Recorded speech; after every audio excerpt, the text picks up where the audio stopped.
¿Sabías que un bastón de policía, manchado de mi propia sangre, se convirtió en el símbolo de mi venganza contra el hombre que me destruyó y en la herramienta que me elevó a defensora de miles? El delegado acababa de violarme por tercera vez en esa celda fría. 3 veces en menos de 6 horas. La sangre corría entre mis piernas, mezclada con su sudor y suciedad, formando un charco escarlata en el suelo de concreto agrietado donde yacía tirada como un animal abatido. Mi cuerpo entero latía, cada centímetro de mi piel gritaba de dolor, pero lo peor no era lo físico, era ver a ese hombre, representante de la ley, guardando el bastón manchado de mi sangre en su cinturón mientras abotonaba sus pantalones con la misma tranquilidad de quien acababa de tomar un café. Sus dedos ni siquiera temblaban, su respiración ya normalizada, como si estuviera cumpliendo una tarea rutinaria del día, algo tan banal como sellar un documento. Y fue mirando su reloj de pulsera, como si tuviera prisa por otro compromiso, cuando habló. «He aquí lo que yo digo que es, y esto es solo el comienzo de tu aprendizaje, mocita atrevida». Aquel medio sonrisa en su rostro, esa expresión de satisfacción mezclada con desprecio, quedó marcada en mi alma como hierro al rojo marca al buey. Hasta hoy aparece en mis pesadillas, haciéndome despertar sudada incluso en las noches más frías. En aquel momento, tendida en ese suelo inmundo que apestaba a orina antigua y desesperación fresca, con mis 20 años destrozados como una flor pisoteada y mi dignidad en harapos, acurrucada en una posición fetal para intentar proteger lo que quedaba de mí, sentí algo nacer en mi pecho.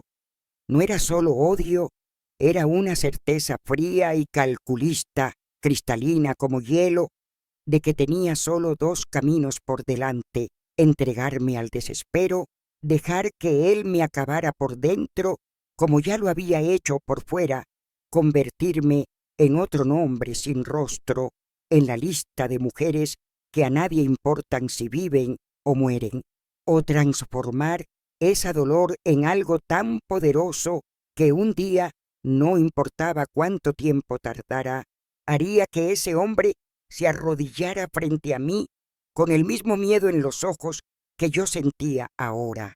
Allí, temblando de dolor, con el sabor de sangre y humillación en la boca, hice una promesa silenciosa que selló mi destino. Él pagaría por lo que hizo, no con una muerte rápida, la muerte sería demasiada bondad, sino con la misma moneda de humillación pública y destrucción lenta que él pensó que me estaba sirviendo. Y esa certeza, esa promesa, ese fuego que empezó a arder dentro de mí, fue lo único que me impidió enloquecer aquella noche. Mi nombre es Anita Mendonza. Tengo 32 años a cuestas ahora y cuento esta historia sentada en la silla principal del Consejo Estatal de Derechos Humanos de Minas Gerais, del delegado Neves, aquel que un día pensó que era dueño de la ley y de mi cuerpo. Solo queda el bastón que guardo enmarcado en la pared de mi oficina. No es un trofeo, no, es un recordatorio de dónde empecé y de cuánto caminé para llegar hasta aquí, un lembrete diario de que el poder cambia de manos, pero la memoria, la memoria perdura. Mientras recuerdo esas calles de empedrado donde crecí en Ribeirão das Almas, me imagino quién me está escuchando ahora del otro lado. ¿Eres de Minas Gerais como yo o naciste en otras partes de este Brasil tan sufrido como bonito? Cuéntame en los comentarios ¿De dónde me estás viendo? Cada nombre de ciudad que leo me lleva en un viaje por el mapa de este país que tanto luchó para cambiar. A veces me pregunto cómo sería si hubiera nacido en otro rincón, si mi historia sería diferente, pero creo que no. Ciertas dolores son de todo Brasil, solo cambian los nombres de los coroneles. Lo que viví en esa delegación en 1963 no fue solo una violencia contra una joven negra y pobre, fue un retrato de aquel Brasil que hervía en vísperas del golpe militar, un Brasil donde hombres de uniforme pensaban que podían hacer lo que quisieran con gente de mi color y de mi clase. Yo no entendía eso aún, no. Solo sabía que aquel delegado blanco, que había llegado con fama de disciplinador, estaba haciendo conmigo lo que el Estado brasileño siempre había hecho con los más débiles. Usaba el garrote como primera y única ley. Pero esta historia no comienza en la delegación. Comienza mucho antes, cuando yo era solo Anita, hija de Rita la lavandera, criada en el barrio de la Estación, donde solo vivían negros y obreros, sin padre conocido, pero con gente chismeando que podía ser uno de los patrones para quien mi madre lavaba ropa. Comienza en esa ciudadciña del interior de Minas que desde el tiempo del imperio estaba en manos de los Alvarenga, familia de coroneles que eran dueños de todo, de la prefectura, del juez, del delegado, gente que firmaba papeles con pluma de oro y vidas con látigo. Nací en 1943, cuando el mundo ardía en la guerra, pero allá en nuestro rinconcito el tiempo parecía detenido. Mi madre lavaba ropa ajena, frotando en tabla de madera hasta que sus manos quedaban en carne viva. Todos los días salía de casa antes del amanecer cargando fardos de ropa en la cabeza. Volvía cuando ya estaba oscuro, con la espalda encorvada de cansancio, pero nunca se quejaba. No. Quien nació para ser tambor no puede quejarse de los golpes, decía. Ahora sé que estaba equivocada, pero tardé en aprenderlo. Nuestra casa era pequeña pero limpia como un espejo. Un solo cuarto con suelo de tierra apisonada que mi madre alisaba todos los días con un trozo de madera, paredes de pau a pique, techo de paja que dejaba entrar goteras cuando llovía fuerte, un fogón a leña en un rincón, 2 esteras de paja en el otro, una mesita con 2 bancos. Solo eso, pero era nuestro rincón, nuestro pedacito de mundo.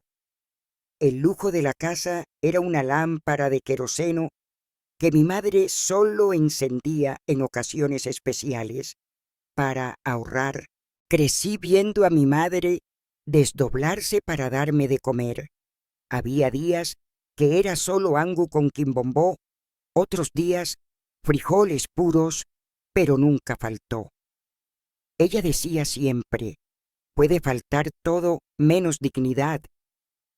Y mira que intentaron quitarnos eso muchas veces. Recuerdo un día, debía tener unos 6 años, fui con ella a entregar ropa en la casa de los Alvarenga. La patrona miró las piezas y dijo que tenían manchas. Mi madre, que había frotado esas ropas hasta que sus uñas sangraban, quedó callada. La mujer tiró las piezas al suelo y mandó lavar todo de nuevo, sin pagar más por eso. En el camino de vuelta vi a mi madre llorando bajito. Fue la primera vez que sentí ese gusto amargo en la boca, esa revuelta moliendo por dentro. La suerte viró un poquito cuando mi madre empezó a lavar ropa para doña Conceição, una profesora jubilada que había venido de la capital. Era diferente de los otros patrones. Un día, viendo que yo miraba sus libros mientras esperaba que mi madre terminara el servicio, preguntó si quería aprender a leer. Mi madre, con miedo, dijo que no tenía dinero para pagar clases. Entonces Rita me paga con el servicio y yo enseño a la niña, respondió doña Conceição con una simplicidad que cambió mi vida. Y así, a los 8 años, empecé a aprender las letras. Me sentaba todos los días en la veranda de la casa de doña Conceição después de ayudar a mi madre, y ella me enseñaba. Al principio eran solo las letras, después las palabras, después frases enteras. Cuando conseguí leer mi primer libro de cabo a rabo, una historia sobre un niño que viajaba por Brasil, lloré de emoción. Era como si hubiera ganado alas. Mi madre, que mal sabía firmar su propio nombre, me miraba con un orgullo que no cabía en el pecho. Pronto cogí gusto por la lectura. Doña Conceição me presentó a seu Joaquim, que cuidaba de la biblioteca municipal, un lugar que yo ni sabía que existía porque quedaba en la parte rica de la ciudad, donde gente como nosotras no acostumbraba ir. Pero seu Joaquim, un viejito de gafas gruesas y cabello ralo, no le importaba mi color ni mis ropas remendadas. Quien quiere libro, merece libro, decía. Empecé a pasar horas allí, devorando historias, aprendiendo sobre mundos que ni soñaba que existían. Era mi refugio, mi rinconcito de sueño en una realidad dura. A los 15 años ya había leído más libros que muchos doctores de la ciudad. Estudiaba en el grupo escolar por la noche, después de terminar de ayudar a mi madre con los fardos de ropa. No era fácil, no, las profesoras miraban torcido a la metida sabida. Las compañeras reían de mi vestido, siempre el mismo, pero yo seguía, con esa determinación callada que aprendí de mi madre. Cada página que leía, cada prueba que sacaba buena nota, era un bofetón en la cara de quien pensaba que mi lugar era solo en el tanque de lavar ropa. Cuando cumplí 20 años, en 1963, la vida ya me había enseñado muchas cosas a base de dolor. Mi madre estaba enferma, con los pulmones comidos de tanto respirar jabón y agua fría. Había conseguido un empleo de dependienta en la farmacia de seu Gómez, la única que atendía en el barrio de la estación. Ganaba una miseria, la mitad de lo que las otras empleadas blancas recibían, pero era dinero que ayudaba a comprar remedios para mi madre. Entonces tragaba el sapo y seguía. En esa época yo ya no era aquella niña flaca y asustada. Había crecido, mi cuerpo era esbelto, pero fuerte de tanto cargar fardos de ropa y andar kilómetros todos los días. Mi piel negra brillaba al sol como si hubiera sido pulida. Mis cabellos crespos los mantenía siempre atados en un pañuelo colorido que doña Conceição me había dado. La gente del barrio decía que era bonita, pero yo ni le hacía caso. La belleza no llenaba barriga, ni compraba remedios. Lo que quería era juntar dinero suficiente para estudiar enfermería en la capital. Como doña Conceição vivía incentivándome. Tienes buena cabeza, Anita. No puedes desperdiciarla, me decía. Y yo creía, soñaba con ser enfermera, ayudar a los otros, usar un uniforme blanco y limpio, ser respetada. Toda moneda que sobraba después de pagar las cuentas la guardaba en una lata de guayabada debajo de mi estera. Era poco, pero iba creciendo despacio, como semilla que uno planta y espera con paciencia. Por esa época también empecé a reunir a las mujeres del barrio en el sótano de la iglesia los domingos después de la misa. Al principio era solo para leer historias para ellas, ya que la mayoría no sabía leer. Después viró en un grupo de conversación donde hablábamos de problemas, de alegrías, intercambiábamos recetas de remedios caseros e enseñábamos puntos de costura. El padre Seuamaro hacía vista gorda desde que no hiciéramos ruido durante la misa. Esas negras están aprendiendo a leer. Ahora va a dar en confusión. Oí una vez a la mujer del alcalde comentar con desdén. Mal sabía ella cuánto tenía razón. Fue por esa época que el delegado Neves llegó a la ciudad. Hombre blanco, unos 45 años, cuerpo lento, cabello cortado, raso como militar, bigote grueso, siempre bien aparado. Decían que había luchado en la Revolución de 32, que era línea dura, que había venido transferido de São Paulo por problemas que nadie sabía derecho qué eran. Pronto corrió el boato de que había sido mandado, aunque de allá por ser violento de más. Imagina solo, expulsado de São Paulo por exceso de violencia, para entonces ser mandado al interior de Minas como premio. Así funcionaba el Brasil de aquel tiempo. Pronto la fama del delegado Neves se esparció por la ciudad. Batía en borrachos a la salida de bar, prendía niños de calle por vagancia, hacía blitz en la zona más pobre de la ciudad en la madrugada, y a los pocos fui percibiendo que había fijado los ojos en mí. Cuando pasaba frente a la delegación, siempre estaba allí, apoyado en la puerta, siguiéndome con aquellos ojos pequeños y maldosos. A veces aparecía en la farmacia diciendo que iba a comprar aspirina o pomada, pero se quedaba mirándome todo el tiempo. Cuidado con ese hombre, hija mía, decía mi madre. Tengo una intuición de madre. Hay maldad en sus ojos. Yo sabía que tenía razón, pero ¿qué podía hacer? No podía dejar de trabajar, de andar por la calle, y además algo dentro de mí se negaba a bajar la cabeza, a mostrar miedo. Era un orgullo bobo tal vez, o el comienzo de aquella fuerza que años después me haría enfrentar a él en los tribunales.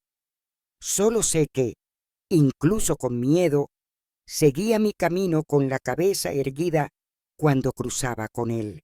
El año era 1963 y Brasil era una olla a presión a punto de explotar.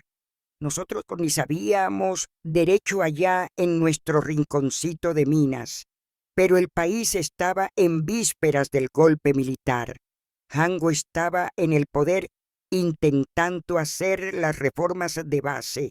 Los grandes hacendados y empresarios estaban en pánico con miedo al comunismo. Los militares ya estaban de ojo en el poder. Y yo, mientras tanto, seguía en la misma vida dura de siempre, o casi la misma, porque ahora teníamos al delegado Neves, y él parecía determinado a mostrar quién mandaba, especialmente para gente como yo, que no bajaba la cabeza fácil. No sé si él, ya que había marcado encuentro con el destino en esa celda de la delegación, pero cada paso que daba parecía llevarme más cerca de aquel lugar. Cada vez que defendía a alguien que él estaba persiguiendo, cada vez que lo miraba a los ojos sin miedo, era como si yo misma estuviera trazando mi camino hasta aquel infierno. Pero, ¿cómo iba a saber? Era solo una moza de 20 años, con sueños de ser enfermera y ayudar a los otros, no sabía que estaba provocando a un hombre que iba a cambiar mi vida para siempre del peor modo posible y después del mejor también. Fue el día 15 de junio de 1963, fecha que quedó marcada en mi carne como hierro caliente marca al buey. Era víspera de San Juan, la ciudad toda engalanada con banderitas coloridas, fogatas encendidas en la plaza principal, el olor a quentão y pamonha en el aire. Todo el mundo de Ribeirão das Almas estaba allí, desde los figurones de la familia alvarenga hasta la gente simple del barrio de la estación. La fiesta de San Juan era la única vez al año que parecía que la ciudad olvidaba un poquito quién era rico y quién pobre. Ledo engaño. Aquel día había conseguido un tesoro raro, una cámara fotográfica prestada. Toniño, fotógrafo que trabajaba en el periódico de la ciudad y frecuentaba la farmacia, había confiado en mí después de tanta insistencia. Cuidado, Anita, esto vale más que 3 meses de tu salario, avisó. Pero yo quería tanto registrar la fiesta, mostrar a mi madre que ya no aguantaba salir de casa por la enfermedad. Iba a ser mi regalo para ella. Unas fotos de la ciudad engalanada, de las barracas, de la fogata. Fue cuando noté la confusión en un rincón más oscuro, cerca del coreto. El delegado Neves y 2 capangas suyos ni eran policías de verdad, eran jagunzos que él había puesto uniforme, estaban acorralando a un rapaz. Reconocí al instante, era José Pretiño, músico que tocaba zanfona en los bailes de la periferia. Mozo callado, talentoso de doler. Vi que lo empujaban contra la pared. El delegado lo golpeaba en la barriga mientras los otros 2 lo sujetaban. Me acerqué más, escuché los gritos del delegado. Estaban mirando a la hija del alcalde. Negro zafado, voy a enseñarte a bajar los ojos cuando una moza de familia pasa. No pensé 2 veces. Levanté la cámara y saqué una foto. El flash iluminó la escena toda. El delegado con el puño erguido, el rostro de C. Pretiño ya sangrando, los 2 jagunzos sujetándolo. Fue como si el tiempo parara un segundo. Todo el mundo miró en mi dirección, inclusive el delegado. Vi el odio crecer en aquellos ojos pequeños suyos. Vi las narinas inflándose como toro bravo. ¡Agárrenla!, gritó a los capangas. Intenté correr, juro que intenté. Pero ¿dónde iba a escapar en una plaza llena de gente? Uno de los jagunzos me alcanzó en segundos. Me agarró por el brazo con tanta fuerza que dejó marca morada. El otro tomó la cámara de mi mano. Fui arrastrada hasta el delegado, que ya había largado a C. Pretiño caído en el suelo. «Entonces eres tú de nuevo, negrita atrevida», dijo acercándose tanto que sentí el aliento a cachaza. «Ahora pasaste los límites». Las personas alrededor miraban, pero nadie hizo nada. Nadie nunca hacía. Vi algunos mirando el rostro, fingiendo que no estaban viendo. Otros chismeaban una u otra expresión de pena, pero nadie ni uno solo levantó la voz para defenderme.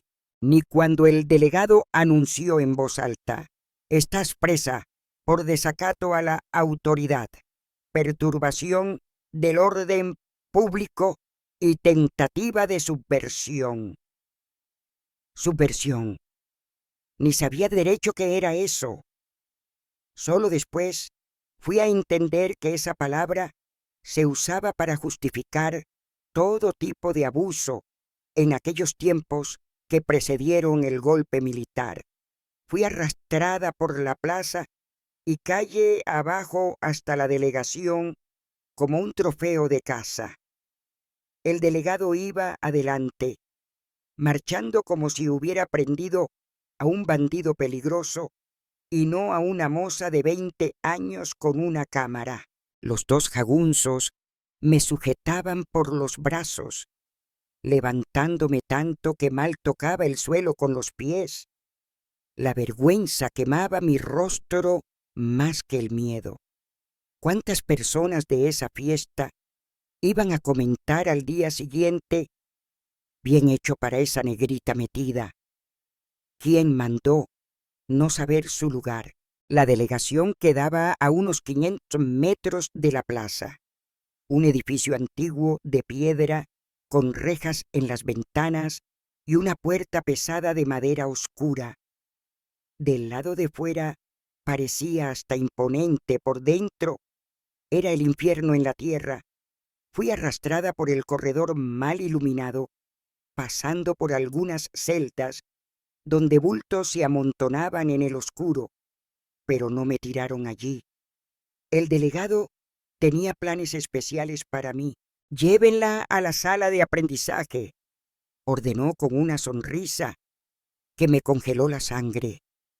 Me empujaron por otro corredor hasta el fondo de la delegación, donde había una puerta de hierro diferente de las otras. Uno de los jagunzos abrió un candado enorme y me tiró para adentro con tanta fuerza que caí de rodillas en el suelo áspero. La puerta cerró detrás de mí con un ruido que parecía sellar mi destino. Quedé allí sola, en el oscuro casi completo, sintiendo el olor más asqueroso que había sentido en la vida. Orina vieja, sangre seco, sudor agrio, todo mezclado con un desinfectante barato que solo empeoraba la situación. Cuando mis ojos se acostumbraron un poco a la oscuridad, empecé a ver aquel lugar terrible. Era una celda pequeña, tal vez 2 por 3 metros, sin ventana ninguna. La única luz venía de una rendija debajo de la puerta, un hilito amarillento que mal daba para ver el suelo. Las paredes eran de piedra cruda, manchadas de cosas que ni quería imaginar qué eran. Había palabras y frases arañadas en la piedra por otros presos. Dios me ayude, madre me perdona, voy a morir aquí. Un único banco de concreto largo y estrecho apoyado en la pared servía de cama. Ningún colchón fino tenía. En el rincón opuesto, un agujero en el suelo que debía servir de privada, de donde venía buena parte de aquel hedor horrendo. Esa celda no era usada para presos comunes. Después supe que era conocida como sala de aprendizaje, donde el delegado Neves llevaba a quien quería enseñar una lección particular, lejos de las otras celdas, lejos de los oídos de cualquiera que pudiera testimoniar lo que pasaba allí dentro, el lugar perfecto para quebrar a alguien sin dejar prueba, un lugar hecho para borrar gente como yo, que no sabía quedarse quieta y bajar la cabeza. No sé cuánto tiempo quedé allí temblando en el oscuro. Podía haber sido 1 hora o 5, sin reloj, sin ventana, para ver si era día o noche. El tiempo parecía estirado como goma vieja. Cada minuto era una eternidad de miedo creciente. Intenté concentrarme, pensar en qué iba a decir cuando vinieran a interrogarme. ¿Cómo iba a explicar que solo estaba intentando ayudar a ese pretiño? ¿Cómo no había hecho nada malo? ¿Cómo todo había sido de un malentendido? Qué tonta era yo, pensando que argumentos y razón iban a funcionar en aquel lugar. El ruido de la llave girando en la cerradura me hizo saltar. Primero vino el sonido metálico, después el chirrido lento de la puerta abriéndose como si quien entraba quisiera prolongar el terror de la espera. La luz fuerte de una linterna me cegó por un momento. Cuando conseguí ver de nuevo, vi la silueta del delegado Neves parado en la puerta. Solo. Había dispensado a los capangas. Lo que iba a hacer conmigo no necesitaba testigos. Entró y cerró la puerta detrás de sí, dejando solo la linterna como fuente de luz. Encendió un cigarrillo con movimientos calmados y calculados. El fósforo iluminó por un segundo su rostro, aquel mismo sonrisa malvada que ya conocía. Después quedó solo la brasa del cigarrillo brillando en el oscuro, subiendo y bajando cuando tragaba. Y el sonido, aquel sonido que iba a asombrarme por el resto de la vida. El bastón de goma golpeando rítmicamente contra la palma de la mano libre suya. Tap, tap, tap, como un reloj marcando los segundos antes de un desastre. Entonces, Anita, finalmente tenemos chance de conversar a solas, dijo arrastrando las palabras como quien saborea cada sílaba. Mozas como tú necesitan aprender su lugar. Ese lugar no es en la calle haciendo baderna, es aquí, de rodillas, aprendiendo a respetar quien manda. Se acercó más, el olor a cigarrillo y sudor agrio llegando antes que él. La linterna ahora estaba en el suelo, iluminando de abajo para arriba, creando sombras monstruosas en las paredes. El bastón continuaba golpeando en la palma. Tap, tap, tap. Yo no hice nada malo, intenté decir, pero mi voz salió débil, casi un susurro. Solo estaba intentando ayudar a ese pretiño. Usted estaba golpeándolo sin razón. Él rió, una risa seca y fría, sin razón. Aquel estaba mirando a la hija del alcalde. Gente como él no tiene derecho ni de mirar a gente como ella. Y gente como tú. Se acercó tanto que sentí el aliento caliente en mi rostro. No tiene derecho de cuestionar a gente como yo. El primer golpe vino sin aviso. El bastón alcanzó mi muslo con fuerza suficiente para hacerme caer de rodillas. El dolor explotó como fuego líquido debajo de la piel. Antes de que pudiera recuperar el aliento, vino el segundo golpe en la espalda y el tercero y más. Perdía la cuenta después del quinto o sexto. Él golpeaba con precisión de quien conocía bien aquel servicio, apuntando a lugares que dolían mucho, pero no dejaban marca visible. Parte interna de los muslos, espalda abajo de la línea de la ropa, barriga, nuca. Entre los golpes hablaba, la voz siempre controlada, como si estuviera dando una clase. Esto es para que aprendas a quedarte en tu lugar. Más una pancada. Esto es para que entiendas quién manda en esta ciudad. Otro golpe. Esto es para que nunca más levantes la voz contra mí. Y así seguía la lección, marcada en mi carne junto con las palabras. En algún momento paró. Yo estaba acurrucada en el suelo, abrazando las rodillas, intentando proteger los órganos vitales. Apagó el cigarrillo en la pared bien cerca de mi rostro y encendió otro. Ahora viene la segunda parte de la lección, dijo con una calma que me heló por dentro. Fue cuando empezó a desabrochar el cinturón. Lo que pasó después, Dios mío, hay cosas que incluso 80 años después es difícil poner en palabras. No voy a describir los detalles, porque ni hace falta.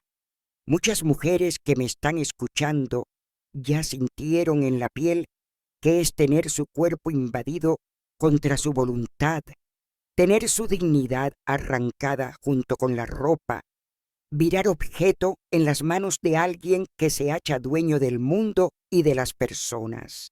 Fue como si estuviera siendo rasgada por dentro, no solo en el cuerpo, sino en el alma también. Cada embestida suya era como una puñalada, no solo de dolor físico, sino de humillación, de impotencia. Lo peor no era ni el dolor, era la certeza de que nadie vendría a ayudarme, que podía gritar hasta perder la voz y nadie movería un dedo, que aquello podía pasar de nuevo, y no había justicia en ese mundo que pudiera protegerme. Era esa certeza la que dolía más que cualquier herida. Hay un detalle de aquella noche que cambió todo, aunque solo lo percibiría mucho después.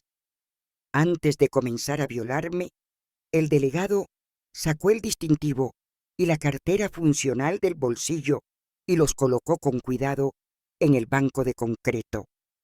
«No quiero ensuciar esto», dijo. En aquel momento de horror, con la mente intentando separarse del cuerpo para aguantar lo que estaba pasando, algo en mí registró aquel gesto. Mientras él estaba ocupado conmigo, conseguí mirar de reojo el documento abierto allí al lado. Vi el nombre completo suyo, el número de registro, la fecha de nacimiento. Lo grabé en la memoria como si mi vida dependiera de eso, y de cierta forma dependía. Cuando finalmente acabó, se levantó, arregló la ropa como si hubiera acabado de hacer algo banal. Tomó los documentos de vuelta y los guardó en el bolsillo. Me miró tirada en el suelo, seminuda, sangrando, y dijo con la misma voz controlada de antes: «Esto fue solo el comienzo.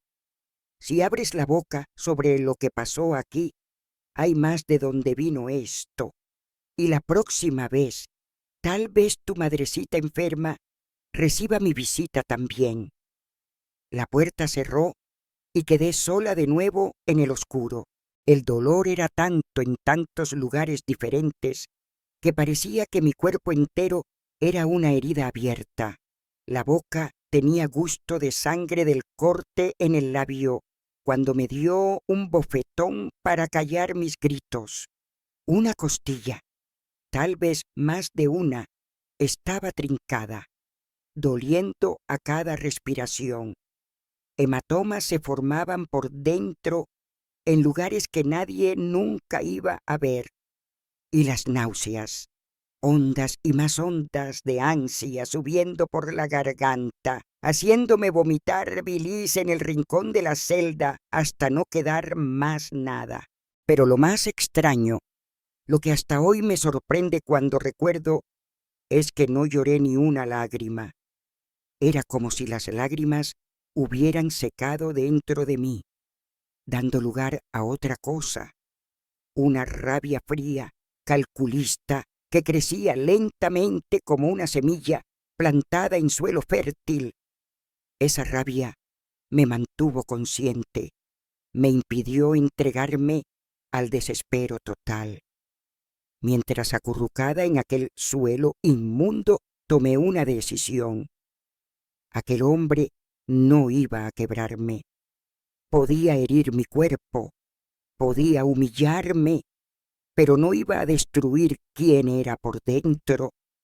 Y un día, de alguna forma, él iba a pagar por lo que había hecho.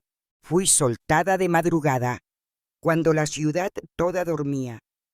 Uno de los jagunzos abrió la puerta, tiró mis ropas rasgadas para mí y dijo: «Vístete y desaparece de aquí antes de que él cambie de idea». Me vestí como pude, cada movimiento una agonía, y salí tambaleando por la puerta de la delegación. Las calles estaban desiertas, ningún perro en la acera. el cielo aún oscuro, pero con aquella tonalidad que anuncia que el amanecer no está lejos. Me arrastré por las calles que conocía desde niña, apoyándome en las paredes, parando a cada poco para respirar hondo y juntar fuerza para continuar. Llegué a casa cuando el primer gallo cantó. Abrí la puerta despacio, intentando no hacer ruido para no despertar a mi madre. Pero ella ya estaba despierta, sentada en la silla de balanceo, los ojos hinchados de tanto llorar. Cuando me vio, se levantó de un salto que desmentía la enfermedad que la consumía. No dijo nada, no hacía falta. Me abrazó con cuidado como si yo fuera de vidrio y pudiera romperse a cualquier toque. Y de cierta forma era así mismo como me sentía. Me llevó para adentro, me ayudó a quitar las ropas sucias, me dio baño como cuando era niña. Cada hematoma que descubría, cada corte, arrancaba de ella un suspiro ahogado, pero no una palabra. Ella sabía, no los detalles, pero sabía lo esencial, y sabía también que no adelantaba preguntar, que no había que hacer salvo cuidarme ahora. Pasó hierbas en mis heridas, me dio té de manzanilla para calmar, me acostó en la estera con un almohadón blando debajo de la cabeza. Solo entonces, cuando ya estaba limpia y acostada, preguntó bajito: «¿Fue él, no?» «¿El delegado?», confirmé con la cabeza, sin fuerza para hablar.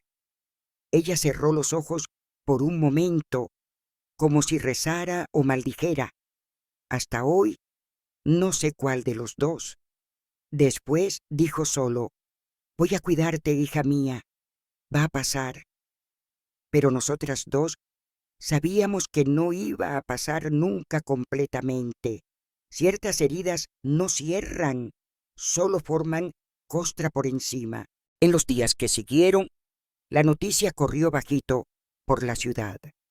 Nadie hablaba abiertamente, pero todo el mundo sabía. Lo veía en las miradas de pena cuando cruzaba con conocidos en la calle, o peor, en las miradas que desviaban, que fingían no verme. Las vecinas que antes venían a tomar café con mi madre pararon de aparecer. Las mujeres del grupo de lectura mandaron recado diciendo que era mejor suspender los encuentros por un tiempo. El propio padre Amaro, cuando fui a la iglesia el domingo, viró el rostro y entró apurado en la sacristía para no tener que hablar conmigo. El miedo era visible en los ojos de todo el mundo. Miedo de asociarse con alguien que había caído en la desgracia del delegado. Miedo de ser el próximo.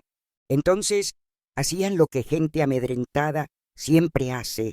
Fingían que no estaba pasando, que no habían visto, que no sabían. Solo mi madre y doña Conceição quedaron a mi lado. Doña Conceição hasta se ofreció a llevarme a la capital, a la casa de una hermana suya. «Allá él no te alcanza», dijo. Pero yo no podía ir, no podía dejar a mi madre enferma atrás. Y además, una parte de mí se negaba a huir, a darle a él la satisfacción de verme derrotada. En los meses siguientes fui presa más 4 veces, nunca por el mismo motivo, siempre por cosas cada vez más absurdas.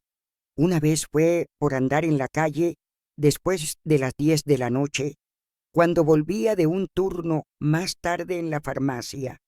Otra por mirar con desrespeto a un policía, como si existiera crimen de mirar torcido.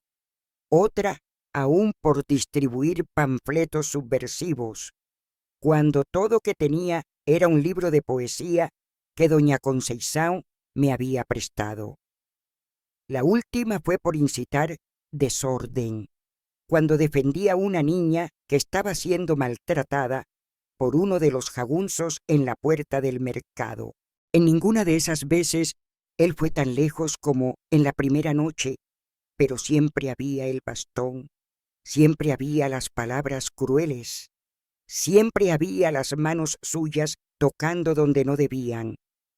Era como si me hubiera marcado como su presa particular, alguien que él podía atormentar cuando tuviera ganas.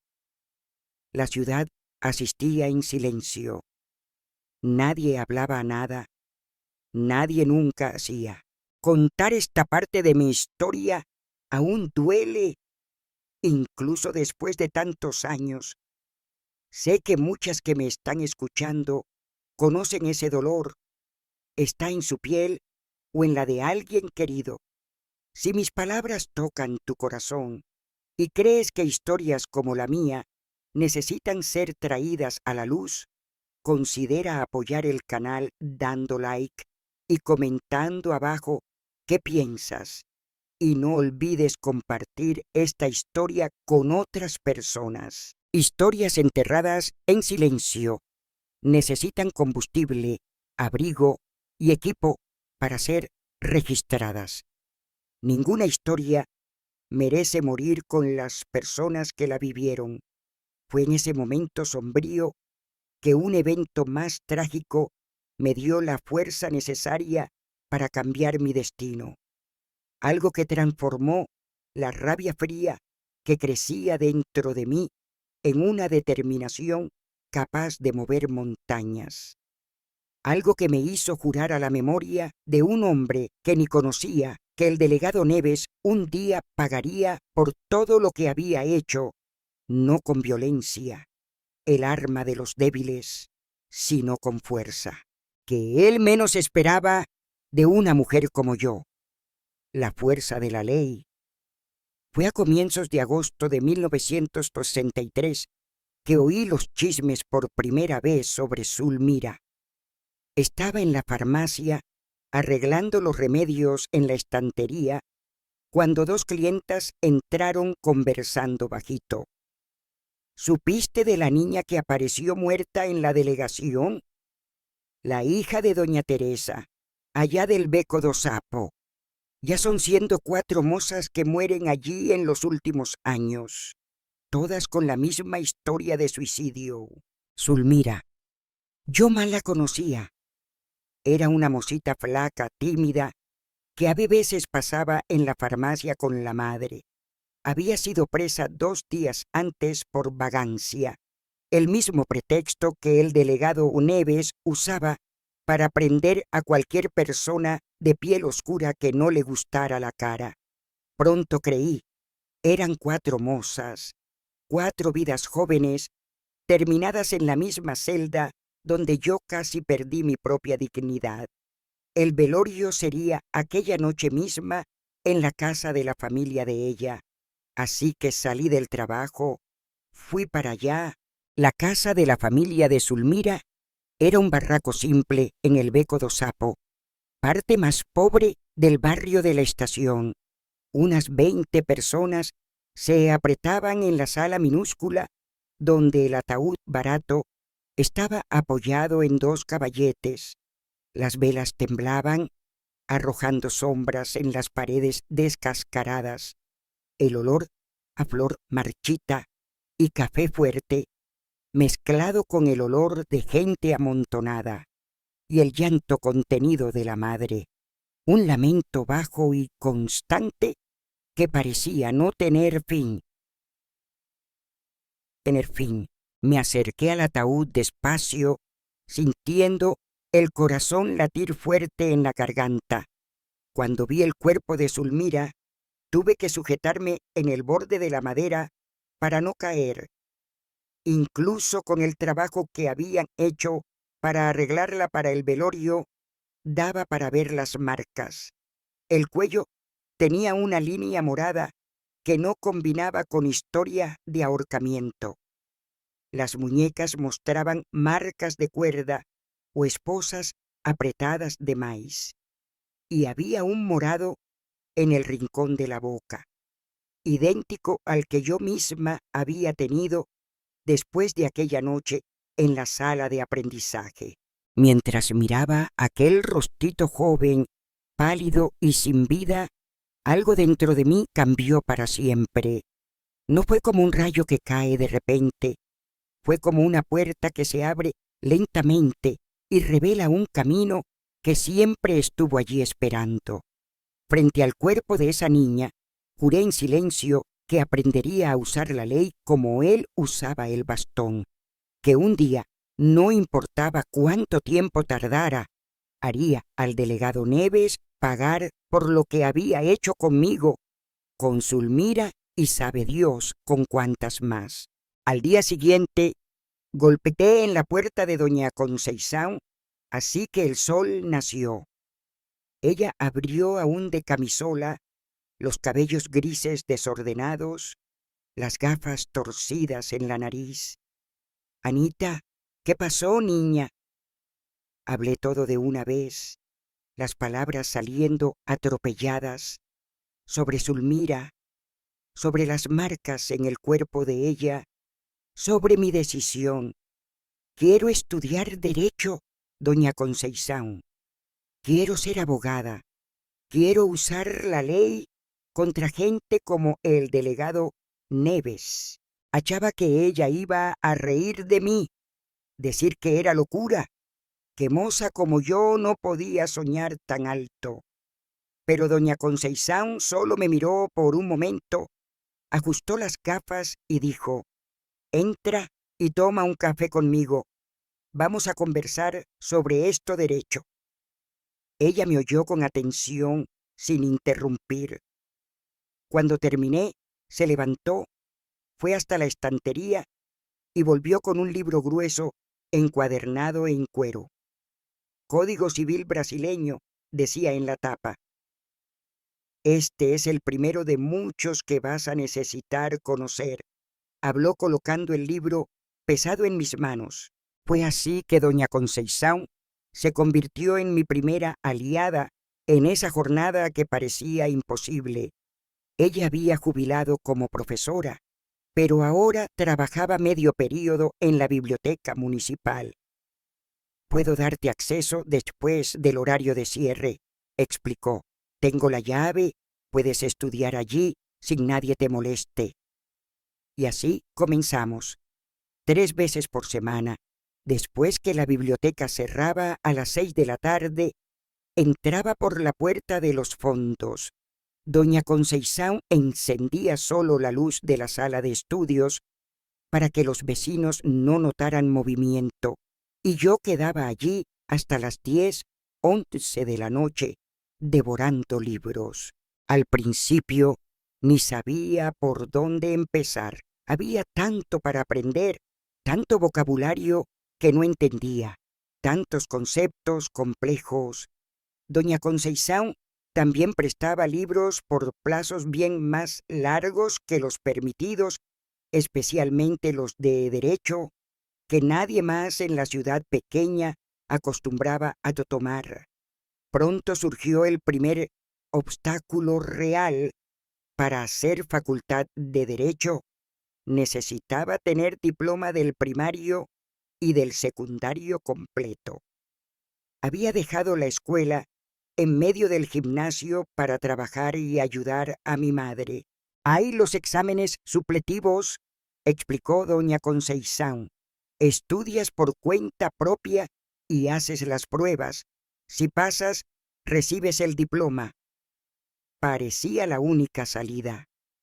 Ella se ofreció a darme clases particulares los domingos por la tarde para ayudarme a prepararme.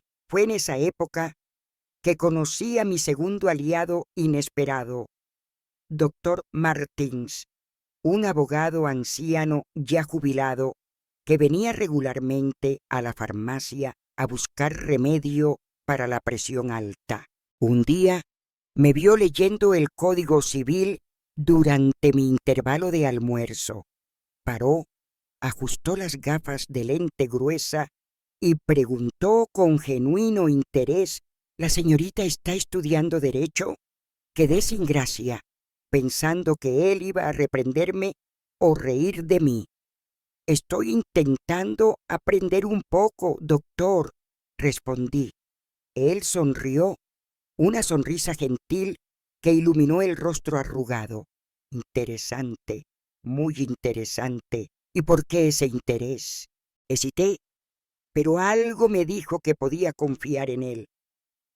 Tengo un interés personal, profesor, digamos, que conozco de cerca cómo ciertos hombres de uniforme tratan a personas como yo. Él me miró por un largo momento, después asintió. Entiendo bien. En ese caso, sugiero que lea estos. Y me pasó una lista de libros y artículos que no hacían parte del currículo normal. Fue el primer profesor que realmente me tomó en serio y su orientación fue invalorable. Los años siguientes pasaron en un borrón de estudio, trabajo y determinación. De 1963 a 1965 me dediqué a completar el supletivo primario y gimnasial. Estudiaba de noche, trabajaba de día. En cualquier tiempo libre que tenía, doña Conceição me ayudaba con las materias más difíciles, como matemática y portugués formal. La biblioteca secreta por la noche y el oficina de Dr. Martins de día eran mis refugios, los únicos lugares donde me sentía segura y enfocada. El delegado Neves aún estaba allí, claro, una sombra constante en la ciudad. De vez en cuando cruzaba conmigo en la calle y sonreía aquella sonrisa que me helaba el alma, pero parecía haber perdido el interés en perseguirme directamente. Tal vez tuviera encontrado otras víctimas, otros blancos más fáciles. Yo mantenía la cabeza baja cuando pasaba cerca de él, fingiendo sumisión. Por dentro, sin embargo, cada libro que leía, cada concepto que aprendía, era un ladrillo en la fortaleza que estaba construyendo contra él. Entre 1936 y 1968 completé el supletivo colegial. Eran noches estudiando hasta que los ojos ardían, después de días enteros trabajando en la oficina. Mi madre empeoraba poco a poco. La tuberculosis la consumía despacio, pero implacablemente. En los momentos de lucidez, entre los accesos de tos, sujetaba mi mano y decía: «Vas a conseguir, hija mía, vas a ser doctora». En 1969 hice mi primera tentativa en el vestibular de Derecho en la Universidad Federal de Minas Gerais, en Belo Horizonte. Dr. Martins me había ayudado con la inscripción y hasta pagó el pasaje de autobús para la capital. Recuerdo entrar en aquel edificio imponente, sintiéndome pequeña y desplazada entre tanto joven bien vestido, hijos de familia rica, que habían estudiado en colegios particulares. La prueba fue difícil, mucho más de lo que esperaba. Volví a Ribeirão das Almas con un nudo en la garganta. Cuando salió el resultado 2 semanas después, mi nombre no estaba en la lista de los aprobados. Fue el golpe más duro hasta entonces. En el mismo mes, mi madre empeoró drásticamente. En una noche fría de julio de 1969, se fue. Sentada al lado de su cama, sujetando la mano cada vez más fría, me sentí completamente sola en el mundo. Y por primera vez, desde que había decidido estudiar Derecho, consideré desistir de todo. Fue en el velorio de mi madre que recibí la información que reavivó mi determinación. Cefa, una de las pocas vecinas que aún hablaba conmigo, vino a dar los pésames. Mientras me abrazaba, susurró en mi oído: Anita, tú sabes que Zulmira no fue la primera ni la última. No, ya son 4 mozas que han muerto en la delegación en los últimos años, todas con la misma historia de suicidio. 4 mozas, 4 vidas jóvenes terminadas en la misma celda donde yo casi perdí mi propia dignidad. En aquel momento, mirando al ataúd de mi madre, juré que no iba a desistir, que iba a intentar de nuevo y de nuevo cuantas veces precisara. Con la muerte de ella, heredé la casita simple donde vivíamos. Vendí el terreno y la construcción por una cuantía pequeña, pero que sería suficiente para mantenerme por un tiempo en la capital. Dr. Martins me ayudó con los documentos y me dio una carta de recomendación para un colega abogado en Belo Horizonte que podía darme empleo de medio período mientras estudiaba. Pasé el año de 1969 entero estudiando como nunca. De día frecuentaba un cursillo prevestibular barato en la periferia de Belo Horizonte. De noche trabajaba como faxinera en un edificio comercial. Los fines de semana aún hacía bico como mesera en un boteco cerca de donde vivía, un cuarto alquilado en una pensión barata. Dormía 4 o 5 horas, comía lo que daba cuando daba, pero cada sacrificio parecía pequeño cerca del objetivo. Una precaución que tomé fue usar el apellido de soltera de mi madre, Santos, en vez de Mendonça. No quería arriesgar que el delegado Neves descubriera dónde estaba o qué estaba haciendo. Había oído historias de gente que había desaparecido después de intentar denunciarlo a él u otro poderoso de la región. En la capital yo era solo una anónima y eso me daba seguridad. En enero de 1970 presté vestibular nuevamente. Esa vez me preparé mejor. Conocía el formato de la prueba, sabía qué esperar. Incluso así, cuando vi mi nombre en la lista de los aprobados, una de las 4 únicas mujeres en una turma de 50 alumnos, no conseguía creer. Releí varias veces, pasando el dedo por el papel como si el nombre pudiera desaparecer. Anita Santos. Había conseguido. Era oficialmente estudiante de Derecho de la Universidad Federal de Minas Gerais. Los 5 años de facultad fueron tan difíciles como los anteriores, pero de manera diferente. El preconceito era constante, tanto por ser mujer como por ser negra. Profesores que me ignoraban cuando levantaba la mano, colegas que no querían hacer trabajo en grupo conmigo, chistes y comentarios cuando pasaba por los corredores. ¿Qué hace ella aquí? Debe haber entrado por cuota. Va a largar en el primer semestre. Mal sabían ellos que aquello era fichiña cerca de lo que ya había enfrentado. Conseguí una pequeña beca por mérito académico que cubría parte de los gastos, pero aún necesitaba trabajar duro para mantenerme.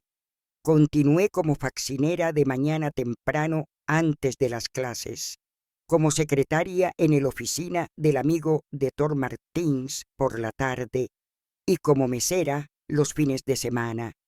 Dormía aún menos que antes. Estudiaba en los autobuses, en los intervalos de almuerzo, en las madrugadas. Desde el comienzo sabía exactamente qué quería estudiar: procesos por abuso de autoridad, violencia policial, fraude procesal, mientras otros estudiantes soñaban con oficinas lujosos y causas millonarias. Yo devoraba cada libro, cada artículo, cada precedente sobre cómo responsabilizar legalmente a gente del Estado por abuso de poder. Mis profesores notaron esa fijación. Uno de ellos, doctor Campos, especialista en derecho penal, me preguntó directamente: ¿la señorita tiene algún interés específico en esos casos de abuso de autoridad? Hesité, pero algo me dijo que podía confiar en él. Tengo un interés personal, profesor. Digamos que conozco de cerca cómo ciertos hombres de uniforme tratan a personas como yo. Él me miró por un largo momento. Después respondió: entiendo bien. En ese caso, sugiero que lea estos. Y me pasó una lista de libros y artículos que no hacían parte del currículo normal, pues el primer profesor que realmente me tomó en serio, y su orientación fue invalorable. Los años fueron pasando y yo fui transformándome. No era más la joven asustada que había entrado en aquella delegación. Era una mujer educada, determinada, que conocía sus derechos y, más importante, sabía cómo hacer valer los derechos de los otros. Cada vez que aprendía algo nuevo sobre cómo procesar a un agente público, cómo reunir prueba, cómo construir un caso sólido, era como si estuviera montando un arma pieza por pieza que un día usaría contra el delegado Neves. En diciembre de 1975 me gradué con distinción. Mi tesis de conclusión, Mecanismos legales contra abuso de autoridad en Brasil, recibió nota máxima y hasta fue recomendada para publicación en una revista jurídica. En la ceremonia de graduación no tenía familia para aplaudirme, pero doña Conceição vino de Ribeirão das Almas, trayendo al doctor Martins, ya bien viejito y apoyado en un bastón. Y algunos colegas, aquellos pocos que habían superado el preconceito inicial y se habían vuelto amigos, estaban allí también. Cuando recibí el diploma, vestida con la beca, sentí una emoción que no conseguía ni nombrar. No era solo orgullo ni solo felicidad. Era como si un círculo estuviera cerrándose, como si todas las piezas de un rompecabezas finalmente se encajaran. El camino había sido largo y difícil, pero aquel pedazo de papel que sujetaba en las manos representaba algo que nadie jamás podría quitarme: conocimiento. Y con ese conocimiento yo finalmente estaba lista para volver a Ribeirão das Almas y ajustar cuentas con el delegado Neves. ¿Sabes qué me hace sonreír ahora recordando toda esa lucha? Saber que hay gente como tú viendo hasta aquí. Pero me pregunto, ¿tendrás coraje de mostrar que apoyas esta historia? Dicen que menos del 5% de las personas que ven videos como este dan like. ¿Serás de esos raros 5 que no tiene miedo de posicionarse? ¿O vas a fingir que no viste como tantos hicieron conmigo? Vamos a ver si eres del tipo que no solo ve, sino también actúa. Un pulgar arriba prueba que estoy cierta sobre ti. Durante todos esos años lejos, nunca había dejado de acompañar lo que pasaba en Ribeirão das Almas. Tenía un contacto que me mandaba el periódico local de vez en cuando, que me escribía contando las novedades. El delegado Neves continuaba allí, cada vez más poderoso, cada vez más temido. Pero Brasil estaba cambiando, aunque despacio. Era 1975. El gobierno Geisel había comenzado la apertura lenta y gradual, y yo estaba volviendo a casa no más como Anita, la hija de la lavandera, sino como doctora Ana Santos, abogada graduada. Lo que el delegado no sabía es que estaba volviendo con un único objetivo: usar todo el poder de la ley para hacer que pagara por lo que había hecho. Volví a Ribeirão das Almas en febrero de 1975. El Brasil vivía los primeros suspiros de lo que llamaban apertura lenta y gradual del gobierno Geisel. Lenta mesmo, parecía más una ventana atascada que alguien intentaba abrir con miedo de romper el vidrio. Pero ya era algo. Los periódicos comenzaban a osar un poquito más. Algunos exiliados políticos volvían, había un clima de esperanza en el aire, aunque aún fuera peligroso respirar hondo de más. La ciudad había cambiado poco. Las mismas casas de siempre en la plaza central, la misma iglesia matriz con sus torres blancas, los mismos apellidos importantes controlando todo. Pero yo había cambiado tanto que nadie me reconoció cuando bajé del autobús en aquella tarde bochornosa de verano. No era más Anita Mendonça, hija de Rita la lavandera. Era la doctora Ana Santos, abogada graduada, cabello preso en un moño elegante, maletín de cuero debajo del brazo, gafas de grado que había empezado a usar después de tanto estudio nocturno. Esa era mi primera estrategia, volver como una persona diferente. 12 años es tiempo suficiente para cambiar no solo por dentro, sino también por fuera. Las personas que me habían conocido ya no me reconocían. Los más viejos habían muerto o se habían mudado. Los más nuevos nunca me habían visto. Solo una u otra persona antigua del barrio de la estación tal vez pudiera hacer la conexión, pero esos eran justamente los que menos interés tenían en denunciarme. Alquilé una salita en la calle principal, bien frente a la delegación.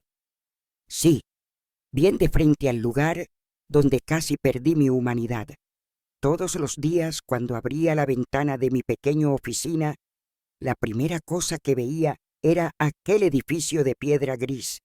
Era un recordatorio constante del por qué estaba allí. En la puerta mandé pintar: Doctor Ana Santos, abogada criminalista. Atención jurídica popular. Y abajo, en letras menores, especialista en defensa de derechos fundamentales y abuso de autoridad. En las primeras semanas casi no apareció cliente. Las personas pasaban frente, miraban curiosas, pero no entraban. El delegado Neves pasó varias veces, siempre mirando con desdén a mi placa, a veces cutucando a algún capanga y riendo, apuntando a mi puerta. Abogada de puerta de cadena, oí que comentó alto una vez, de propósito para que yo escuchara. Si él supiera quién era de verdad, no estaría riendo, pero paciencia siempre fue mi fuerte. Pronto comencé a implementar la segunda parte de mi plan: construir una base en la comunidad. Coloqué un aviso en la puerta de la iglesia del barrio de la estación, con permiso del nuevo padre, más progresista que el anterior: atención jurídica gratuita para familias de baja renta, todas las miércoles. En el primer día aparecieron 3 personas, en el segundo 7, en el tercero la fila doblaba la cuadra. Eran problemas de todo tipo: desalojo injusto, pensión alimenticia no pagada, accidente de trabajo sin indemnización, documentos de tierra extraviados, pero principalmente eran familias de gente que había sido presa por el delegado Neves y sus hombres. Mi hijo está allá hace un mes, ni sé de qué lo acusaron. Mi marido fue detenido cuando volvía del servicio. Dijeron que estaba borracho, pero él ni bebe. Mi hermano apaleó tanto que está orinando sangre y nadie nos deja visitarlo. Cada caso de esos lo tomaba gratis. Algunos los resolvía con una simple petición bien escrita, usando lenguaje técnico que impresionaba al juez local. Otros exigían más trabajo, audiencias, recursos, pero todos, sin excepción, eran oportunidad de exponer las fallas del delegado Neves. Falta de flagrante, falla en la conducción de la prisión, plazo excedido, pruebas contaminadas, testimonio contradictorio. Atacaba cada brecha procesal como un termita que va comiendo la madera por dentro, invisible pero implacable. En el foro comencé a ser una presencia constante e incómoda. El juez Tormereles al principio me trataba con condescendencia, como si yo fuera una curiosidad, una mujer, además negra, osando pisar en aquel territorio masculino. Pero pronto él percibió que conocía la ley mejor que muchos abogados antiguos de la ciudad. No podía ignorarme cuando apuntaba con precisión quirúrgica el error cometido por la policía en cada proceso. El delegado empezó a notarme de verdad cuando gané el primer caso importante. Conseguí la soltura de un labrador acusado de robar herramientas de una hacienda. Probé que él tenía álibi sólido y que la única prueba era el testimonio de un policía que ni estaba en el lugar el día del supuesto crimen. En la salida del foro, sentí la mirada del delegado Neves siguiéndome. No era más desdén, era curiosidad, tal vez hasta un principio de preocupación. Fue por esa época que encontré un aliado fundamental, el promotor doctor Toledo, recién llegado a la comarca. Era un hombre joven, unos 30 y pocos años, formado en la USP, con ideas progresistas que desentonaban completamente del ambiente conservador de Ribeirão das Almas.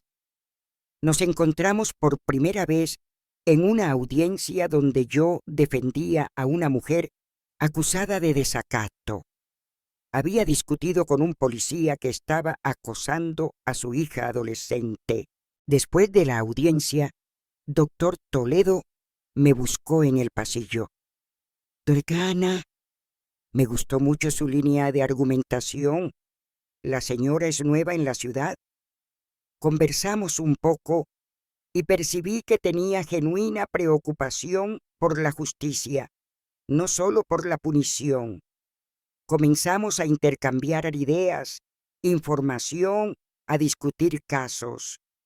Con cuidado, sin revelar mi verdadera identidad o motivo, comencé a plantar en él la semilla de la desconfianza contra los métodos del delegado Neves.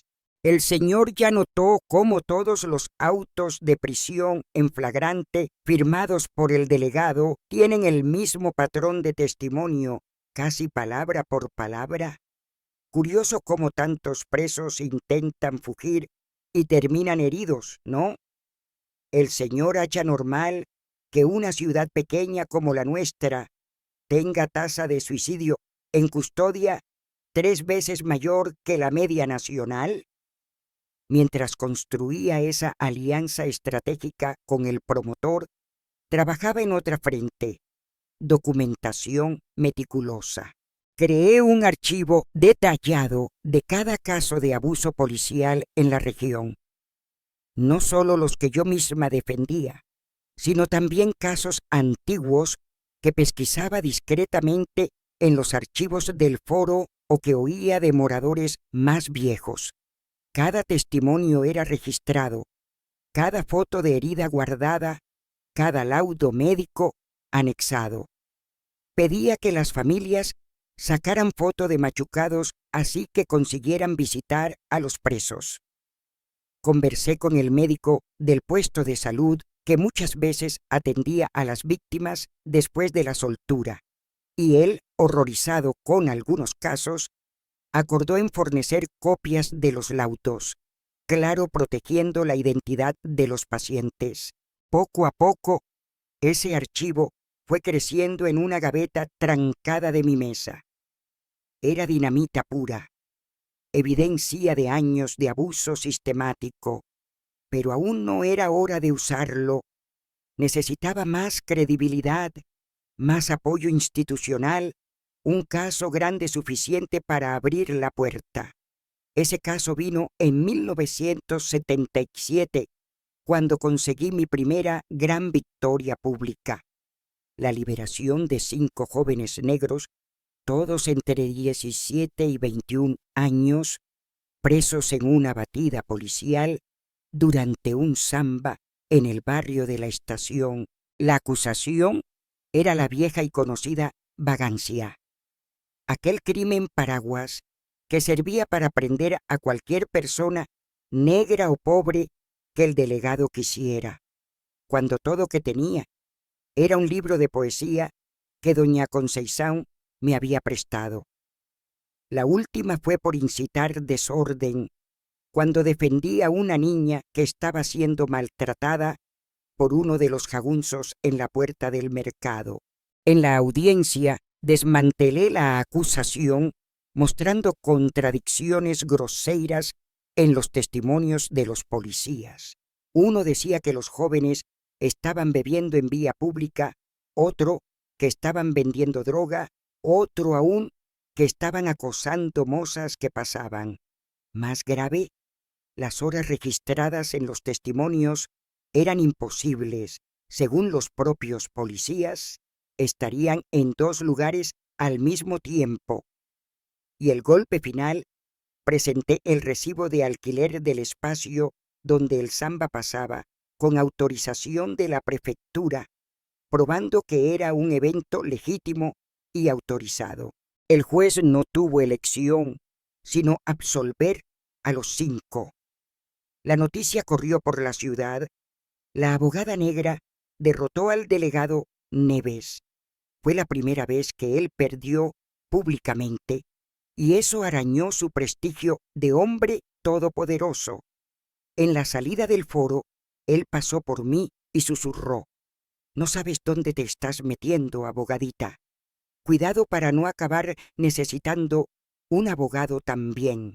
La amenaza no quedó solo en palabras. Pronto comenzaron las retaliaciones. Clientes míos eran parados en la calle sin motivo, intimidados. Familias que atendía relataban visitas nocturnas de policías preguntando sobre mí, mi pasado, de dónde había venido. Comencé a recibir llamadas anónimas en la oficina. La persona solo respiraba del otro lado y colgaba. Una mañana llegué para trabajar y encontré una palabra pichada en la puerta. La peor, la retaliación mayor, vino en una noche de octubre de 1977. Desperté con el vecino golpeando en la puerta del cuartito que alquilaba en los fondos de una pensión. «Doctora, su oficina está ardiendo». Corrí por las calles aún de camisola, el corazón saliendo por la boca. Cuando llegué, ya había gente arrojando agua intentando apagar las llamas. Alguien había arrojado gasolina por la rendija de la puerta y prendido fuego. Por suerte, un morador de calle que dormía en el punto de autobús frente vio el inicio del incendio y gritó por socorro. Consiguieron salvar el edificio, pero perdí muchos documentos, muebles, libros. Lo más importante, mi archivo de casos de abuso, estaba guardado en un cofre pequeño que resistió al fuego. Gracias a Dios. Pero la mensaje era clara. El delegado estaba dispuesto a todo para pararme. Lo que él no contaba es que aquel incendio, en vez de amedrentarme, terminó siendo un divisor de aguas a mi favor. La comunidad del barrio de la estación, viendo que yo estaba siendo atacada por ayudarlos, se movilizó. Hombres se organizaron en turnos para vigilar mi oficina día y noche. Mujeres hacían comida y traían para quien estaba de guardia. Los 5 jóvenes que yo había liberado de la cárcel se convirtieron en mis guardaespaldas no oficiales, acompañándome cuando necesitaba andar por la ciudad después del anochecer. El oficina fue reconstruido en tiempo récord con donación de material y mano de obra voluntaria. Reabrí en menos de un mes, con una placa nueva y mayor al frente, y por primera vez mucha gente de la élite de la ciudad comenzó a cuestionar los métodos del delegado. Al fin, incendiar la oficina de una abogada era un paso más allá de lo que incluso los más conservadores consideraban aceptable. El caso que finalmente viró el juego pasó en 1979, en el auge de la apertura política. José Pereira, un joven negro de 23 años, fue preso acusado de violar a la hija de un comerciante local. El problema: la víctima había descrito al agresor como un hombre blanco, alto, con cicatriz en el rostro, descripción que no encajaba en nada con José. Además, él tenía álibi sólido. Estaba trabajando como mesero en un casamiento en la hora del crimen, con decenas de testigos. Incluso así, el delegado Neves lo mantuvo preso, forjó un reconocimiento dudoso y construyó un caso entero basado en confesión obtenida después de una noche entera de interrogatorio sin abogado presente. Cuando finalmente conseguí acceso a José en la cárcel, él mal conseguía andar de tanto que había sido golpeado. Cuando lo vi, era el caso perfecto. Una injusticia tan clara, tan gritante, que ni el juez más conservador podría ignorar. Pasé meses preparando la defensa, recolectando cada evidencia, entrevistando cada testigo. El juicio fue marcado para septiembre de 1979 y yo sabía que sería mi gran chance. La sala del tribunal estaba lotada aquel día. De un lado, la familia de la víctima, queriendo justicia de verdad, no un chivo expiatorio. Del otro, la familia de José, rezando por un milagro. En el medio, curiosos, periodistas, inclusive uno de un periódico de Belo Horizonte que yo había contactado discretamente, y el delegado Neves sentado en la primera fila con cara de pocos amigos.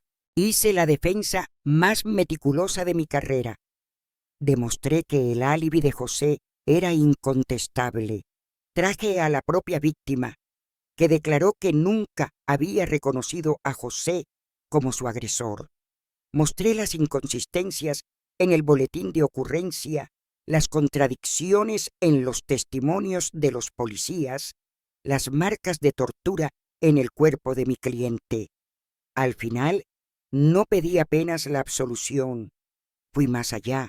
Meritísimo, dije mirando al juez a los ojos, lo que tenemos aquí no es apenas un error judicial, es un patrón sistemático de abuso de autoridad, fabricación de prueba y violación de derechos fundamentales que viene pasando en esta comarca hace años.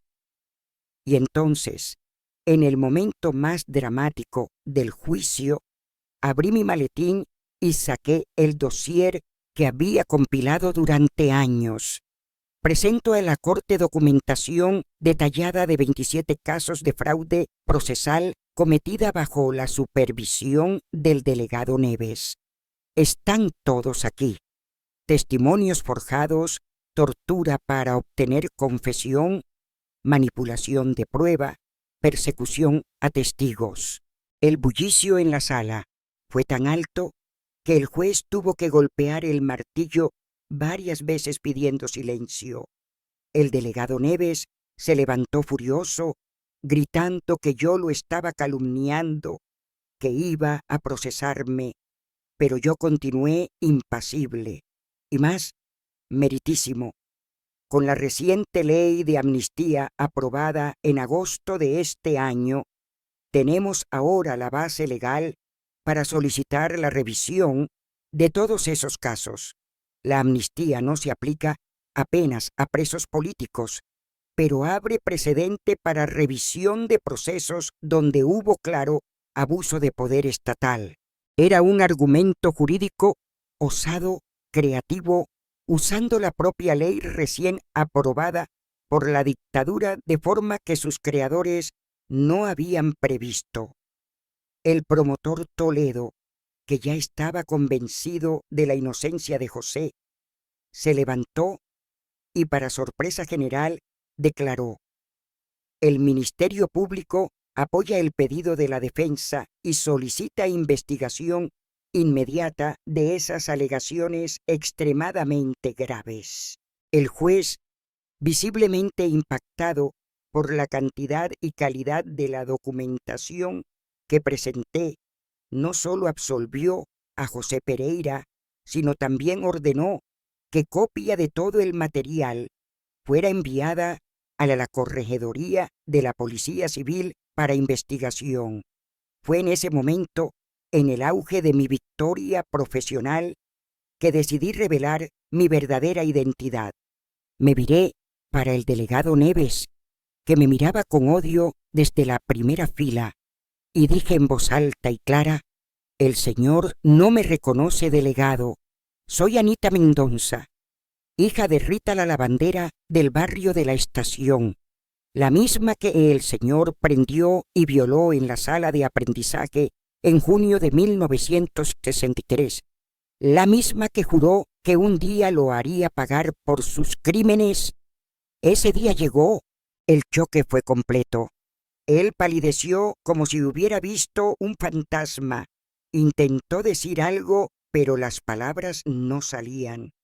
Yo había acabado de hacer lo que nadie jamás había osado: enfrentarlo públicamente, exponer sus crímenes y vencer, usando la misma ley que él había distorsionado por tanto tiempo.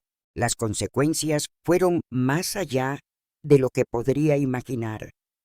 La corregedoría, estimulada por la creciente apertura política y por la presión de la Asociación de Abogados de Minas Gerais, que abracé mi causa así que supieron de la historia completa, abrió investigación formal. El delegado Neves fue apartado del cargo en enero de 1980, con salario suspendido. La investigación duró 3 años, con decenas de testigos, montañas de documentos, todo meticulosamente analizado. En 1983 vino el veredicto final. El delegado Neves fue expulsado de la corporación por conducta incompatible con la función policial, perdiendo no solo el cargo, sino también el derecho a la jubilación. Los procesos más graves de abuso y violencia sexual no pudieron ir adelante por prescripción, pero la expulsión administrativa fue suficiente para destruir completamente su reputación y poder. Algunos años después, supe que él trabajaba como seguridad de supermercado en la periferia de Belo Horizonte. El hombre que un día había hecho temblar toda una ciudad, ahora mal ganaba un salario mínimo, humillado, olvidado. La última vez que oí hablar de él, había virado alcohólico, durmiendo en bancos de plaza. La rueda de la vida había girado completamente. Mirando para atrás, me pregunto a veces si debería haber buscado reconciliación en vez de justicia. Podría haber seguido mi vida lejos de aquella ciudad, construido carrera en otro lugar, dejado a aquel hombre para ser juzgado solo por Dios. Pero cada vez que veo a una mujer en mi oficina con los mismos ojos asustados que yo tenía, sé que hice lo que necesitaba ser hecho. En mi lugar, ¿qué habrías elegido? ¿Perdón o justicia? ¿O existe un camino que combine los dos? Cuéntame en los comentarios. Tus respuestas me ayudan a entender si mi lucha valió la pena. La victoria contra el delegado Neves cambió no solo mi vida, sino la vida de todo Ribeirão das Almas. Fue como si un hechizo hubiera sido roto, como si la ciudad entera pudiera finalmente respirar. Las personas comenzaron a andar más erguidas por las calles, a hablar más alto, a reunirse sin miedo. Y yo bien, me convertí en una especie de heroína local, aunque nunca me sentí cómoda con ese título. No hice nada heroico, hice apenas lo que la justicia exigía, usando las herramientas que pasé años afilando. Pero la historia no acaba con la caída del delegado. Lo que pasó después, cómo construí mi vida y carrera en los años que siguieron, cómo ayudé a transformar el sistema por dentro, es otro capítulo de esa jornada. Un capítulo que muestra que a veces la verdadera victoria no es derrotar al enemigo, sino construir algo nuevo y mejor de las cenizas de lo que fue destruido. Si esta historia te llega al corazón, suscríbete al canal y compártela con todos, porque hay muchas ancianas con historias como la mía, historias que necesitan ser contadas para que ninguna chica tenga que pasar por lo mismo sin saber que hay una salida. Y ahora, volvamos a la historia.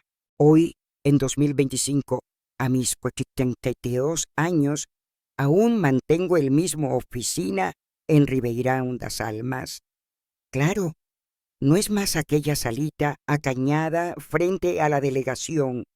Ahora ocupo un edificio entero en la avenida principal, con 6 abogados trabajando conmigo, la mayoría mujeres, la mayoría negras.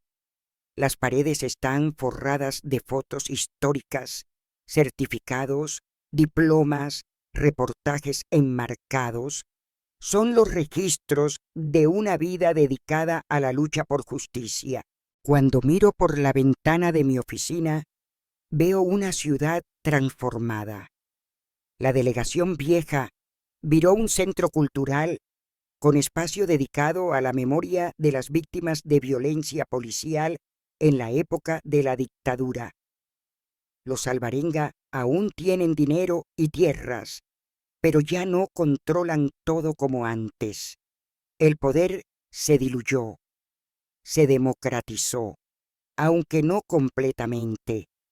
Es como dice aquel dicho: el árbol de la justicia crece despacio, pero da sombra para generaciones.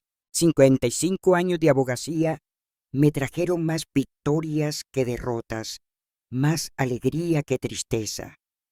Más de 1000 casos de abuso de autoridad defendidos desde aquellos primeros allá en los 70 hasta los más recientes que ahora mis asociados más jóvenes asumen mientras superviso. Algunas de las tesis jurídicas que desarrollé sobre responsabilización de agente público son citadas, viraron referencia en facultades de Derecho. Cuando una estudiante me busca pidiendo entrevista para trabajo académico y me muestra que mi nombre está en la bibliografía de ella, siento un calorcito en el pecho que ni sé explicar.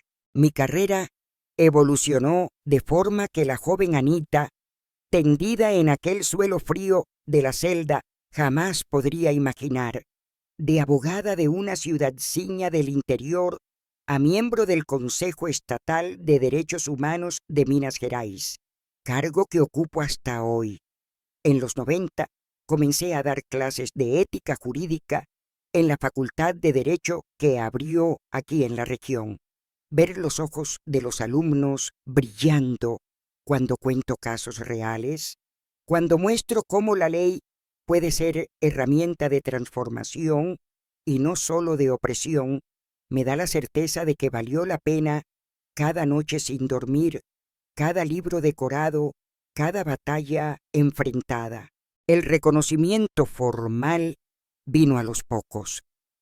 En 1990 recibí la condecoración Ruy Barbosa de la OAB por servicios extraordinarios prestados a la justicia y a los derechos humanos. En 1995 fui declarada ciudadana honoraria de Ribeirão das Almas, irónicamente por la misma Cámara Municipal que un día había sido controlada por los alvarenga.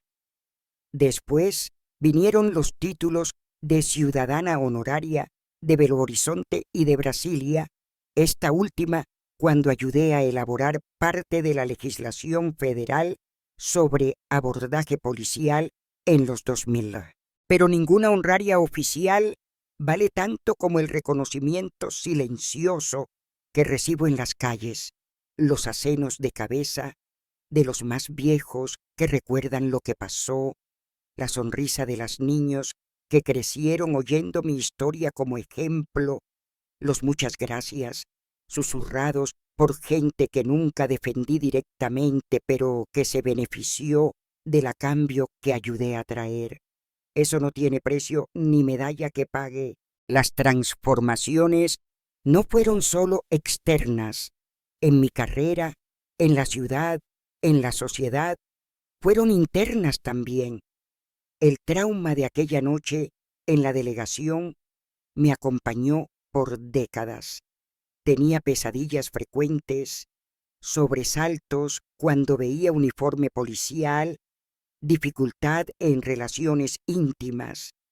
Fue solo en los 90, ya con casi 50 años, que finalmente busqué ayuda. La terapia fue un proceso lento, doloroso, de reabrir heridas y limpiar infección antigua, pero fue libertador. Por primera vez conseguí hablar abiertamente sobre los abusos que sufrí, no solo como caso jurídico, sino como experiencia personal traumática. Fue también después de esa cura interior que finalmente abrí espacio para el amor en mi vida. Conocí a Geraldo en 1988, cuando él vino a dar una charla en la ciudad como profesor de historia de la Universidad Federal. Era un hombre gentil, inteligente, que me miraba como igual, que admiraba mi fuerza sin sentirse amenazado por ella. Comenzamos como amigos, intercambiando ideas, libros, visiones de mundo. El amor vino despacio, sin prisa. Casamos en 1990, cuando yo tenía 47 años y él 51.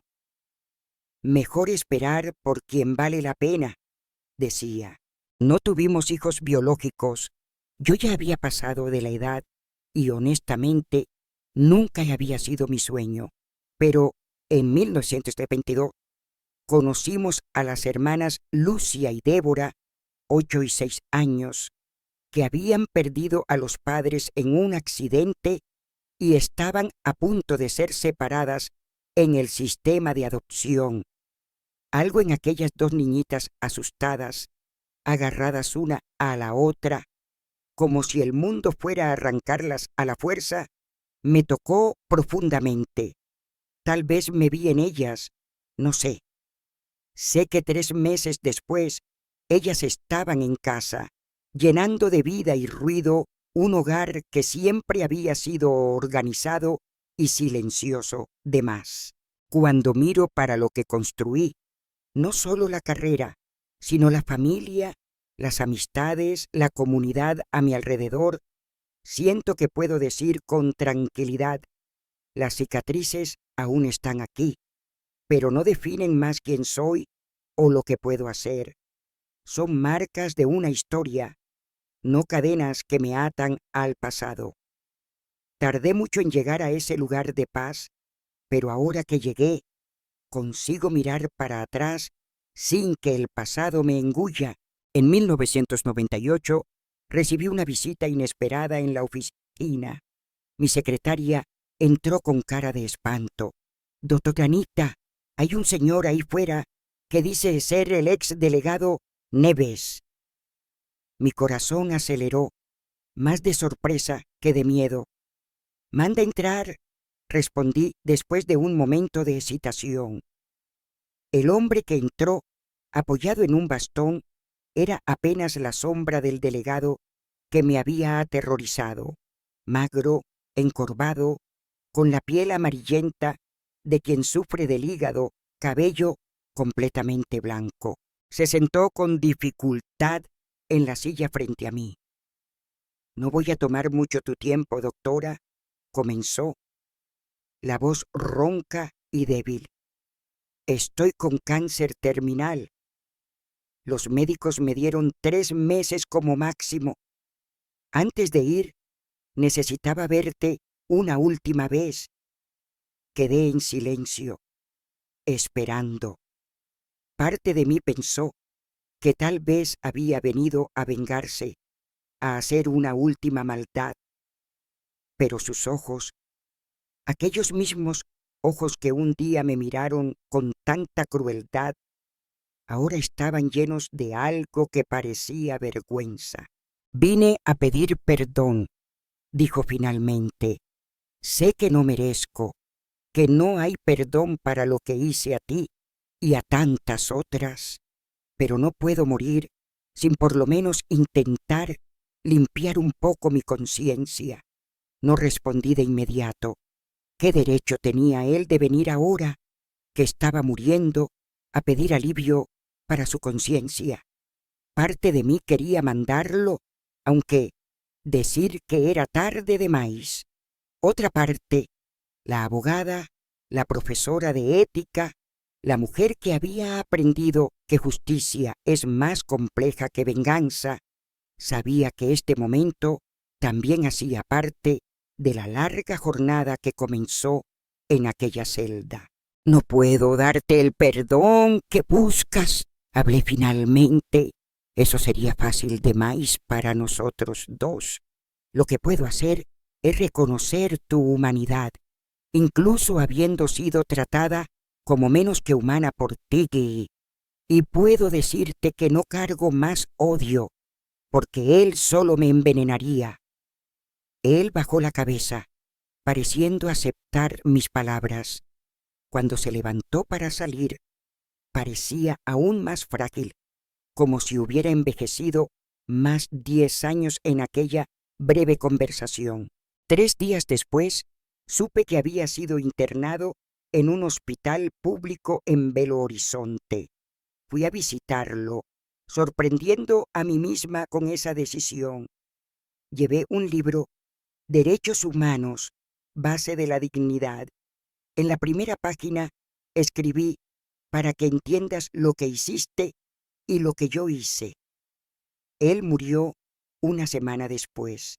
No fui al entierro. Nuestra historia había llegado al fin en aquel cuarto de hospital, con aquel libro pasado de una mano para otra, de la mano de quien había aprendido a usar la ley como herramienta de justicia a la mano de quien la había usado como arma de opresión. Los años siguientes trajeron más cambios que podría imaginar. Con la Constitución de 1900, ya consolidada, participé activamente en la elaboración de nuevos protocolos de abordaje policial en Minas Gerais. No era más la joven abogada radical, era la jurista respetada cuya opinión pesaba en las discusiones. Políticos que antes me habrían ignorado, ahora me invitaban a comités, consejos, grupos de trabajo. Conseguimos implementar entrenamiento obligatorio en derechos humanos para todos los policías del Estado, sistemas de cámaras en viaturas, protocolos rígidos para uso de fuerza, canales independientes para denuncia de abuso. Cada pequeño cambio era una victoria. Cada párrafo en un reglamento podía significar menos una persona sufriendo lo que yo sufrí. Pero mi mayor orgullo es el programa de mentoría que creé para jóvenes abogadas, especialmente mujeres y negras. Semillas de Justicia, llamamos. Todo año seleccionamos 10 estudiantes de derecho de origen humilde y ofrecemos beca, estagio, acompañamiento profesional. En 15 años de programa, ya formamos más de 200 abogadas que están esparcidas por Brasil, llevando adelante el trabajo que comenté. Cuando veo a una de esas chicas hablando con confianza en un tribunal, citando jurisprudencia, defendiendo los derechos de alguien que no tendría voz, siento que mi misión se está cumpliendo. En mi oficina, el bastón del delegado Neves continúa enmarcado en la pared. No sé cómo llegó a mis manos. Alguien de la delegación me lo entregó anónimamente después de la expulsión de él. Por mucho tiempo miraba aquel objeto con un mixto de rabia y tristeza. Hoy tiene una placa abajo que dice: la violencia que plantó la semilla de la justicia. Es un recordatorio no solo del pasado, sino de lo que podemos construir a partir del dolor si no dejamos que él nos defina. La sociedad cambió mucho desde aquella noche de junio de 1963. Derechos humanos dejaron de ser concepto abstracto para volverse ley escrita. Víctimas tienen más canales para denunciar abuso. Mujeres y negras como yo ocupan espacios que antes eran impensables. Tenemos juezas, promotoras, delegadas, parlamentarias. Aún hay abuso de autoridad. Claro que sí. Aún hay racismo, machismo e impunidad, sin duda. Pero la diferencia es que hoy luchamos en campo menos desigual.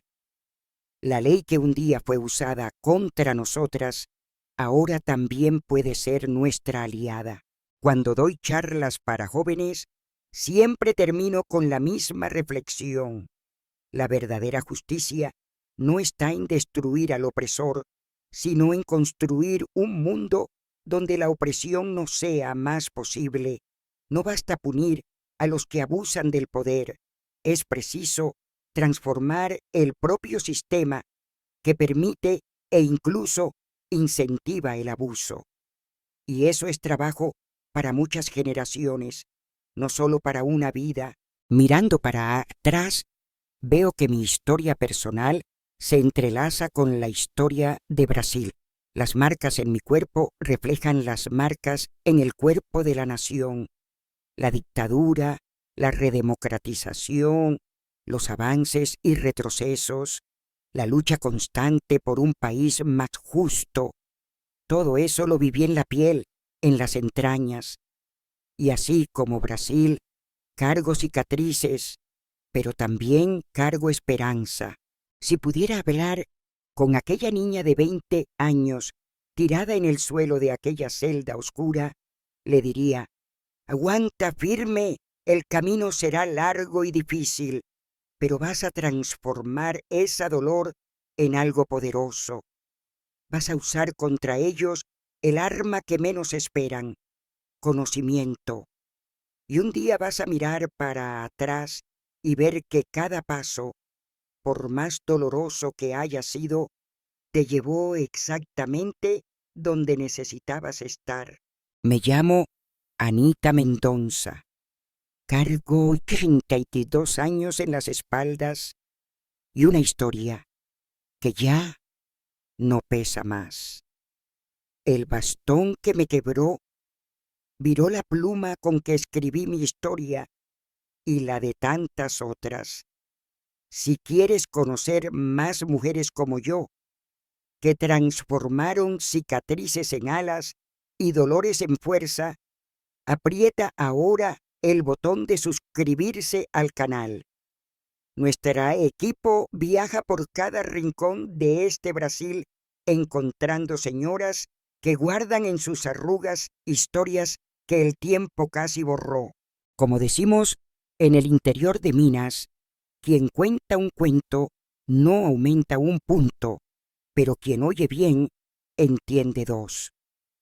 Mi jornada de niña abusada a defensora de los oprimidos, de víctima a agente de cambio, es solo una entre miles de historias de resistencia que mujeres brasileñas vivieron y viven todos los días.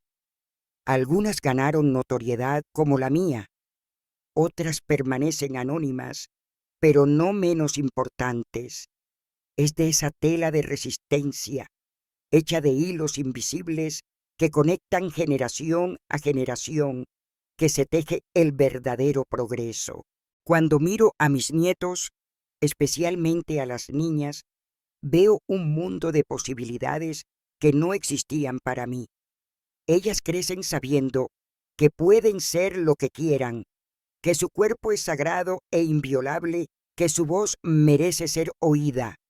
No es un mundo perfecto, aún lejos de eso, pero es un mundo donde la lucha continúa con herramientas más afiladas y en terreno menos desigual.